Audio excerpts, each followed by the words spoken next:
Students. Hello students. Hello.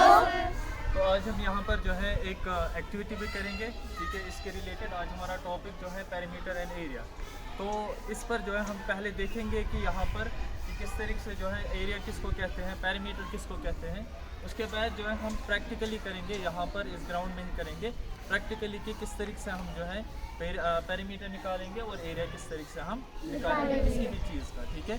या land का किस तरीके से पेरीमीटर और एरिया हम निकालेंगे। यहाँ पर जो है पहले डिस्कस हम करेंगे कि पेरीमीटर किसको हम कहते हैं और एरिया किसको हम कहते हैं। यहाँ पर जो है पहले हम देखेंगे, यहाँ पर एक रेक्टेंगल हम लेंगे, ठीक है। रेक्टेंगल लिया हमने, तो यहाँ पर जो है आप किसको कहोगे यहाँ पर पेरीमीटर और किसको एरिया कहोगे, ठीक है। यहाँ पर जो ये ब्लैक लाइन जो हमने डाली, ठीक है, जिसके ज़रिए से जो आउटर लाइन इस रेक्टेंगल की है, ठीक है, इसको हम कहते हैं पेरीमीटर। क्या कहते हैं? पेरीमीटर। तो यहाँ पर जो है एंड लाइन यानी जिनके ज़रिए से ये बना, ठीक है, तो इसको जो है इसको हम कहते हैं पेरीमीटर, ठीक है। तो यहाँ पर जो है इसको हम क्या कहते हैं? पेरीमीटर। ये पेरीमीटर हुआ, ठीक है। तो उसके बाद जो है एरिया किसको हम कहते हैं? एरिया जो है जो इस पेरीमीटर के अंदर जो एरिया है, ठीक है, यानी जो अंदर वाला हिस्सा है, ठीक है, ये वाला, इसको हम क्या कहते हैं? एरिया। इसको क्या कहते हैं? एरिया। क्या कहते हैं? एरिया। आउटर लाइन जो है इनको हम कहते हैं पेरीमीटर और जो अंदर है इसको हम क्या कहते हैं? एरिया, ठीक है, एरिया। जिस तरीके से ये ग्राउंड है, तो यहाँ पर जो है अगर हम फेंसिंग करेंगे आउटर एरियाज में, ठीक है, जो इसके बाउंड्रीज है वहाँ पर अगर हम फेंसिंग करेंगे, दीवार बनाएंगे, तो वहाँ पर जो उसको हम पेरीमीटर कहेंगे। क्या कहेंगे? पेरीमीटर। जो यहाँ पर ग्राउंड के अंदर है हम, ठीक है, तो इसको हम क्या कहते हैं? एरिया। हम एरिया के अंदर हैं, ठीक है, एरिया के अंदर है। तो ये जो है यहाँ पर जो बाउंड्रीज होते हैं उनको हम पेरीमीटर कहते हैं। जो हम यहाँ पर है, ठीक है, इसको हम कहते हैं एरिया, ठीक है। अब अलग अलग शेप्स होते हैं, तो जिस तरीके से स्क्वायर का, ठीक है, स्क्वायर का पेरीमीटर किसके बराबर होता है, रेक्टेंगल का पेरीमीटर किसके बराबर होता है, वो हम जो है यहाँ पर थोड़ा सा हम टच करेंगे। अगर यहाँ पर जो है स्क्वायर है, स्क्वायर फिगर है, तो उसका एरिया जो है किसके बराबर होता है? साइड इनटू साइड, ठीक है। या हम जो है और इसको लिख सकते हैं साइड स्क्वायर, ठीक है। ये जो है एरिया होता है किसका? स्क्वायर का। इसी तरीके से अगर जो है पेरीमीटर हमें स्क्वायर का ही निकालना है, तो वो किसके बराबर होता है? 4 इंटू साइड, ठीक है, 4 इंटू साइड, इसके बराबर होता है। इसी तरीके से अगर जो है रेक्टेंगल हम लेंगे, रेक्टेंगल फिगर होगी, तो यहाँ पर जो है उसका एरिया किसके बराबर होता है? एरिया जो है वो बराबर होता है लेंथ इंटू ब्रेड्थ, ठीक है। और इसका पेरीमीटर जो होता है वो ट्वाइस लेंथ प्लस ब्रेड्थ होता है, ठीक है। अब यहाँ पर प्रैक्टिकली हम यहाँ पर मेजर करेंगे, ठीक है। जो है यहाँ पर बेसिकली जो हम यानी वर्ल्ड में है ये 3D फॉर्म होती है, ठीक है। मगर यहाँ पर जो है चीज़ें हमें 3D फॉर्म में मिलेंगी, मगर हम जो है 2D से ही, ठीक है, 2D ही लेंगे। अगर हम कोई क्यूबाइड लेंगे उसका जो है उसको मानेंगे रेक्टेंगल, ठीक है, मगर जो है एक्चुअल में वो 3D है यानी क्यूबाइड है, ठीक है। इसी तरीके से अगर जो है क्यूब है उसको हम जो है यहाँ पर स्क्वायर ही लेंगे, स्क्वायर के हिसाब से निकालेंगे, ठीक है। मगर एक्चुअली जो है वो क्यूब है, ठीक है। हम 2D से ही करेंगे, 3D हम नहीं लेंगे, ठीक है। वो आने वाली क्लास में आप पढ़ोगे। अब यहाँ पर जो है हम मेजर करेंगे, ठीक है। हमने इस तरीके से जो है यहाँ पर एक फील्ड लिया, ठीक है। अब इसको जो है हम मेजर करेंगे, ठीक है। यहाँ पर हम पेरीमीटर निकालेंगे, उसके बाद जो है हम एरिया निकालेंगे। अगर यहाँ पर जो है पेरीमीटर क्यों हम निकालेंगे, किस लिए होता है ये प्रैक्टिकली में, ठीक है। प्रैक्टिकली किस तरीके से हम इसको इम्प्लीमेंट करते हैं। अगर आपको किसी जगह जो है फेंस निकालना हो, ठीक है, फेंस अगर बनानी हो, तो उसको रेट किस तरीके से, अगर वहाँ से आपको कहा गया है कि 1 मीटर को या 1 फीट को, ठीक है, कितना आपको जो है पैसा कॉस्ट लगता है, तो उसके हिसाब से जो है आप विदाउट यानी अगर आपने स्टार्ट भी नहीं किया, पहले ही आप जो है ईजिली निकाल सकते हो हमें कितनी वहाँ पर लागत लगेंगी, ठीक है, उस फेंस को बनाने में। तो इसी तरीके से यहाँ पर जो है पेरीमीटर पहले निकालेंगे, उसके बाद जो है हम इसका एरिया निकालेंगे, ठीक है। अब यहाँ पर जो है मेजर करेंगे, ठीक है।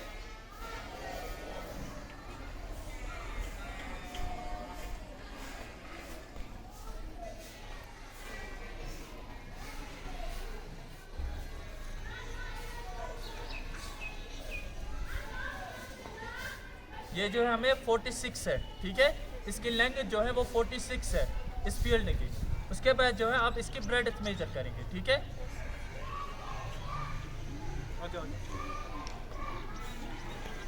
ब्रेड्थ है, ठीक है, इस फील्ड की, तो इसको मेजर करेंगे।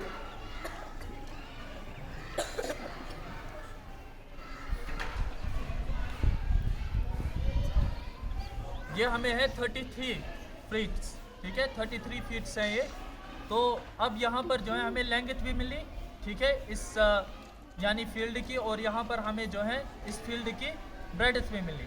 अब जो है इजीली हम इसका पैरामीटर निकाल सकते हैं और इसका एरिया भी निकाल सकते हैं, ठीक है। यहाँ पर जो है हमने फील्ड मेजर किया, ठीक है। फील्ड हम इस तरीके से था हमारा फील्ड,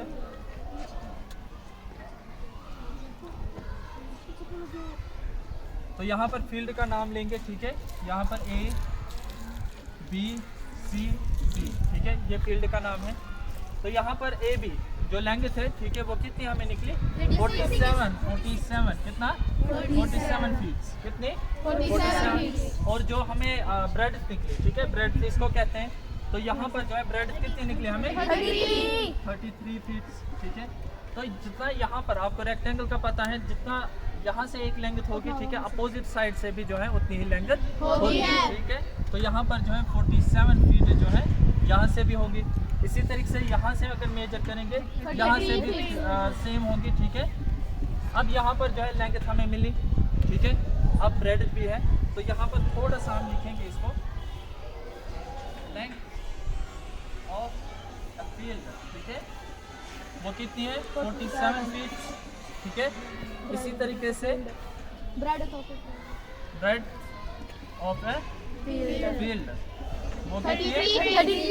33 फीट। अब पहले जो है हम क्या निकालेंगे? पहले हम पेरीमीटर निकालेंगे, ठीक है। अगर यहाँ पर हमें फेंस लगानी हो, ठीक है, उसका कितना पेरीमीटर आएगा, ठीक है, वो हम पहले निकालेंगे। तो यहाँ पर पेरीमीटर ऑफ ए फील्ड, ठीक है, वो किसके बराबर होता है? ट्वाइस लेंथ प्लस ब्रेड, ठीक है, क्योंकि ये रेक्टेंगुलर फील्ड था, तो इसका क्या आएगा? ट्वाइस लेंथ प्लस ब्रेड, ठीक है।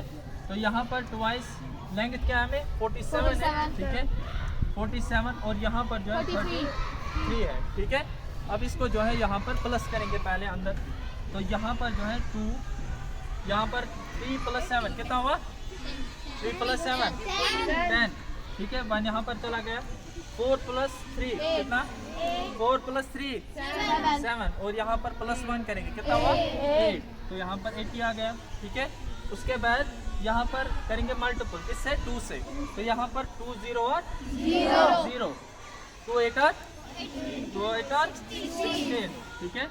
यहाँ पर जो है फीट हमें निकली, तो इसका पैरामीटर इतना निकला। अब इसी फील्ड का एरिया निकालेंगे, ठीक है। एरिया किस तरीके से, वो भी हमें पता है, एरिया ऑफ फील्ड, ठीक है, एरिया ऑफ फील्ड वो किसके बराबर होता है? लेंथ इंटू ब्रेड्थ, ठीक है। तो यहाँ पर जो है एरिया ऑफ फील्ड, ये लेंथ इंटू ब्रेड्थ होता है। लेंथ भी हमें पता है, ब्रेड्थ भी पता है, ठीक है। इसको यहाँ पर देखेंगे, सो 47 लेंथ है और ब्रेड्थ क्या है? 33। इनको जो है मल्टीप्लिकेशन करेंगे, तो यहाँ पर जो है 3 7 और 21, तो यहाँ पर आ गया, ठीक है। 3 4 और 12, 12 + 2 14, ठीक है। उसके बाद इसी तरीके से 3 7 और 21, तो यहाँ पर 3 4 और 12, ये 14, ठीक है। उसके बाद यहाँ पर जो है 1 आएगा, यहाँ पर 4 + 1 5, यहाँ पर भी 5, यहाँ पर 1, तो यहाँ पर हमें एरिया क्या निकला? 1551 फीट स्क्वायर। अब यहाँ पर कहोगे आप स्क्वायर कैसे आ गया, ठीक है, क्योंकि यहाँ पर भी फीट से, यहाँ पर भी फीट से, ठीक है। आने वाले क्लासों में आप जो है लॉ ऑफ एक्सप्रेशन से, तो वहाँ पर जो है लॉज ऑफ एक्सपोनेंट है, वहाँ पर जो आप इजीली इसको समझोगे। यहाँ पर थोड़ा सा मैं यहाँ पर भी फीट से, यहाँ पर भी फीट है। जब फीट्स को जो है आपस में मल्टीपल करते हैं या मीटर्स को आपस में मल्टीपल करते हैं, वहाँ पर पावर जो है 2 आता है। क्या आता है? 2। तो इस तरीके से ये जो हमने आज एक्टिविटी कंप्लीट की, तो इसी तरीके से, ठीक है।